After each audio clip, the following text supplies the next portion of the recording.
ladies and gents, welcome to War Thunder with Mags, and welcome to the Sky Duels event, the P40 versus the A6M2 Zero. Starting off with my P40 here, and I do love this little machine. Actually, I love these events in general. As a player who's recently finished unlocking all the aircraft in 4 nations, I only have Russia left to go, these events, they really remind me that to come back and actually play these planes from time to time. The P40 and the A6M2 are two of the most fun planes in the game to fly, but I have a tendency not to bring them out that often. Now, the only problem with these events, especially for newer players, is the trolls. Whenever there's an event between 2 low-level aircraft, you'll get a large group of players that don't want to complete the events, or who may have actually already finished the events earlier on in the day, who will then tend to fly aircraft in the battle ratings of the aircraft that participate in the event, deliberately set up to troll the people trying to complete the event, aircraft that have high firepower and high durability. And this event was America versus Japan, and the 3 nations remaining, Germany, Russia and Britain, all have their own troll aircraft. For example, the Bullfighter, the low Bullfighter, was a common aircraft bought out by the British. Do 217s were flown fairly heavily by the Germans during this event, but the big troll nation for this event was the Russians. Now, the Russians bring out IL-2s, AR-2s and PE-3s into these battles. Now, these aircraft have massively high amounts of durability and extremely heavy firepower, as well as good overall manoeuvrability, and this can cause a lot of newer players trying to complete this event a lot of trouble, especially flying the Kittyhawk, which is only armed with 50 caliber machine guns. However, you can take them out. So let's go hunt some trolls. Now, in this match, we're facing off against Russia, and the lineup is exactly what I just listed. There is a couple of low-end yaks flying around, but for the most part, the enemy team is IL-2s, SB-2Ms, AR-2s, and PE-3s. I'm deliberately looking for them. I'm leaving the yaks alone for the other Kittyhawks to play with. I have no interest in those aircraft. Now, my ammunition load on the Kittyhawk for this match is heavy armour-piercing incendiary for dealing with exactly these aircraft. A lot of people don't like the incendiary rounds, mainly because they don't understand how they work. Incendiary rounds ignite in the barrel when they're fired. They don't ignite when they hit the target. So what happens is the actual phosphorus that ignites, that creates the incendiary round, is heated during the firing of the round itself. When it exits the battle as exposed to oxygen, it bursts into flame. The round is effectively burning the whole time it is moving to the target. Because the core of the round is still only a lead-based round, and lead has a very low melting point, the bullet is actually melting itself mid-flight. This makes incendiary rounds generally have very low stopping power at extreme ranges. Mainly because it's not only that the bullet is slowing down over time, but the round itself is losing mass, so the effective kinetic force it's carrying is dropping while the round is flying. With incendiary rounds, you need to get in close to targets to pull them apart, but inside of 300 to 400 metres, they are devastating if you can get them on shot.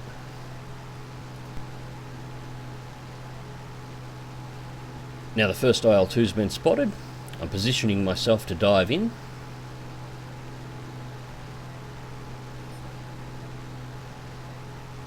Just locking him up. Now, I want to pass through fast because I'm not sure if it's an IL-2 or an IL-2M. I did see a couple of 2Ms down tiered, and you have to be a little bit more cautious with those due to the rear gunner. At this time, I have unidentified the aircraft. It is just the standard IL-2, however. Just checking the sky around me, making sure that nothing's gone high that's going to be able to dive on me. I want to make sure my enemy is always below me. As with all rounds and all battles in Realistic, you should always clear the top deck before you move to ground level. You should do this too in Arcade. Make sure the higher altitudes are secure, then move on low level targets and keep them low. Do not allow them to reclimb above you.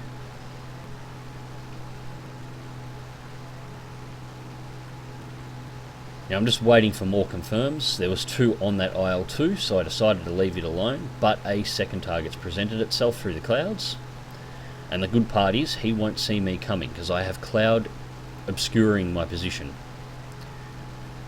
Now he's moving in on one of our F6Fs.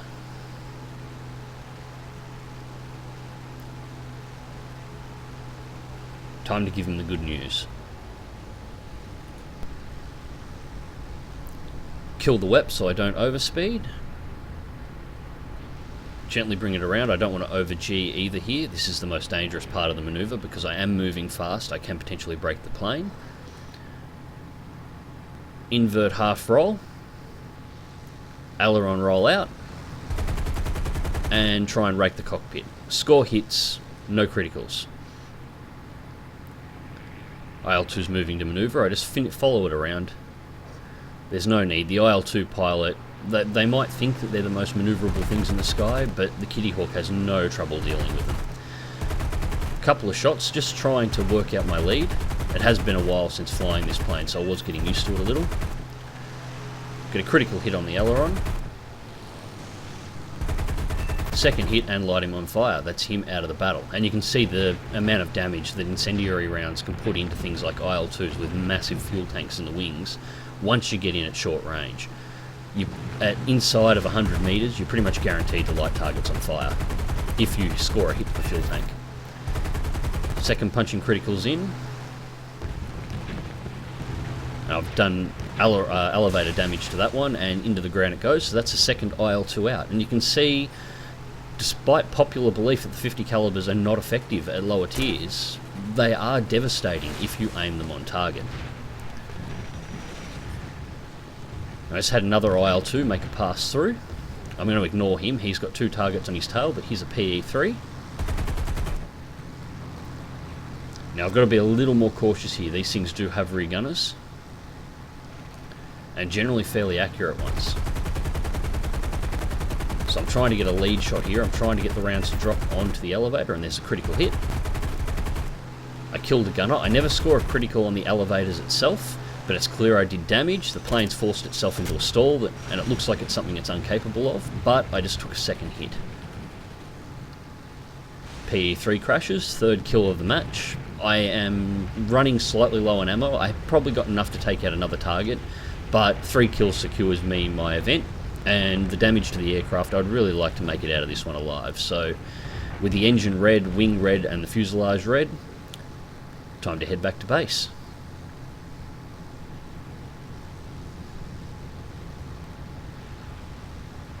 Let's go check out the results. So, second place in the team with 3 kills. The event completion, fighter, bulletproof, balancer, and a 1500 Silver Lion battle trophy. 38,790 Silver Lions, 9,256 mod research points, and 6,942 aircraft research points with no modifiers, on a premium account on a double.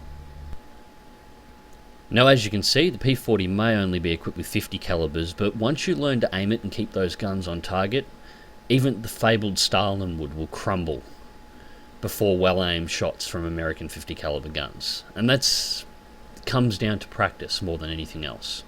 So, let's move on to the A6M2. So here we are on the A6M2. Now I'm running the same sort of ammunition loadout, heavy armour piercing incendiaries, high explosive incendiary rounds and the cannons. The A6M2 does have an issue that the P40 doesn't have to suffer with in regards to its ammunition or its weapon loadout, more to the point, and that is because it is a cannon and MG equipped aircraft. 2 20mm cannons, 2 7.7mm machine guns. And this is where the problem lies. Zeros are fairly anemic on their ammunition loads. Those cannons don't have a lot of rounds, only 160 total, and you go through them fast. Once those cannons run out, while you do have MG left over, it is only 2 rifle caliber machine guns remaining, and it is terribly hard to take down the more durable aircraft with those guns. It requires a lot of aim to do. Add to that the Japanese guns, as a general rule, are only effective at short ranges on an aircraft that is relatively slow, and the Zero is actually the harder of the two to complete this event. Its manoeuvrability is great, and your first couple of kills will come easy, but once those cannons run out, you really start running into troubles. Now my teammates have just lit up a B-25 and low level during the clouds. I have had a chance to fly around a little bit on this one, and it looks like all the American fighters have gone low, so staying above the clouds I was only blinding myself to targets. 2 are on the B-25, so I don't need to worry about it, but they have P-40s incoming, along with an F6F and a Corsair. So I've chosen to intercept the fighters and give my teammates time to take out the B-25. Now I drop low and then roll into a loop. You'll notice in Zero I'm always performing loops and rolls to stay out of enemy guns. Zeros are made of petrol-soaked rice paper. A single hit from any of these aircraft is capable of lighting me on fire and killing me, so I don't want to force myself in front of these things' guns at any time. First shot went a little wide. Second shot was again speculative, but third shot confirmed the kill. 20mm cannons and 200 meters range loaded with high explosive incendiaries are devastating. But the ammunition load is very low. That took a third of my ammunition load to do. Second target, F6F, is up. Again, another aircraft trying to nose me, so I pull off to the right. Loop back under. And take it straight into a loop. I aileron roll during the loop to fall back onto the target's tail.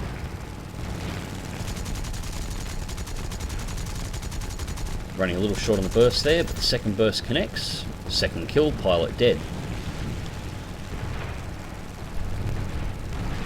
And here's the problem that I mentioned with the Zeros before. I'm already down to 31 rounds of cannon remaining. Almost gets a drop on me, pull it straight into the vertical, aileron roll over, full elevation turn, go into a second loop to pursue. Now I still have 844 rounds of MG on board, but they are only rifle caliber MGs and there are only 2 of them. So as soon as these last 11 rounds go, and there they go, I'm out of cannon, I now have to kill a Corsair, one of the most durable aircraft or single engine fighters in its tier, with 2 of the smallest machine guns in the game. So just trying to lead the shots here. I'm getting strikes on the tail, but nothing damage. Now the Corsair is faster here. The only reason I'm maintaining speed with it at the moment is because it is jinking heavily to try and avoid my MG fire.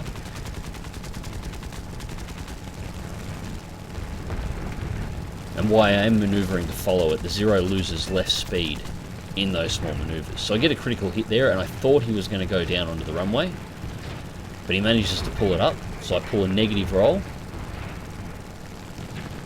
into flat and reform into a dive.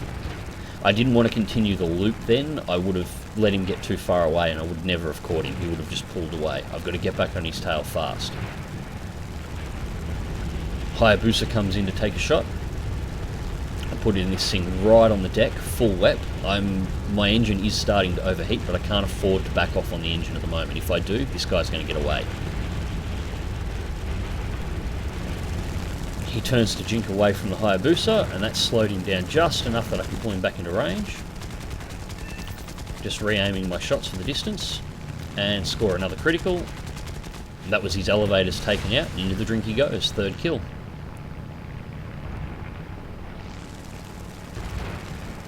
Now I decide at this point it's better to head back towards the carriers. There is still another player aircraft up, as well as all the AI, as you just saw then. But with only 200 odd rounds of MG left over, no cannon, I'm not really combat effective anymore, so get back to the carrier and get a reload. However, the rest of my team does a spectacular job, and by the time I get into position to pull in a landing, they've already wiped out the remainder of the enemy team, so this one was a win. Let's go check out the results. So, first place for the team, 3 kills, event completion, fighter and bulletproof, 34,123 Silver Lions, 1,760 mod research points, and 340 air research points. Now I'm only scoring 20% here, because at this point in time I was still researching the KI 200, and you know, it's a level 2 aircraft trying to research a level 5 aircraft, so you only get a 20% result. So, the Sky Duels P40 versus A6M2 Zero event. This was a lot of fun and I'm looking forward to the next one. I hope everybody else had a good time in this event too. These were some amazing little fun aircraft to fly. And it is nice to just jump down to lower tiers where everything's a lot less stressful. And just enjoy a good fly out, some good fun battles. Anyways guys, I hope you enjoyed this video. Click like if you do, subscribe if you want to see more. Fly smart, fly safe, and I'll catch you in the skies.